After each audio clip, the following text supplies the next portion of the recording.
কুসুম ৩২ নম্বর এপিসোডে আমরা দেখতে পাই ইন্দ্রাণী কুসুমকে বলে, তুমি দেবলীনের আদেশ অমান্য করেছো। তোমার এত বড় সাহস হলো কি করে? তুমি প্রত্যক্ষভাবে আমাকে অমান্য করেছো। তখন পিসিমণি বলে, ম্যাডাম আসলে তখন ইন্দ্রাণী বলে, আমি যখন কারোর সাথে কথা বলি তখন অন্য কেউ কথা বলা আমি পছন্দ করি না। তুমি জানো না কাকুলি কি হলো বলে।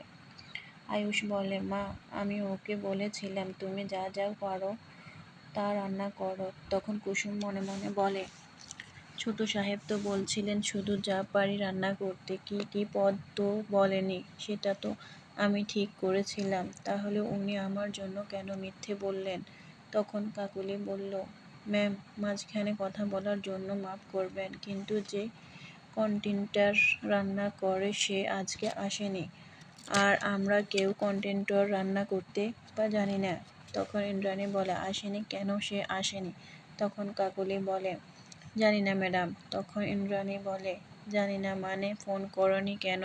কাকুলি বলে, স্টপ করছিল ম্যাডাম, কিন্তু ওর ফোন সুইচ অফ বলছিল। তখন দেবলীনা বলে, ও শুধু আমার মেনু চেঞ্জ করেনি আন্টি, ও আমাকে অপমান করেছে। তখন ইন্দ্রাণী কুসুমকে চাকরি থেকে বরখাস্ত করছে আর বলছে কুসুম যেন আর গাঙ্গুলি বাড়িতে পা না রাখে।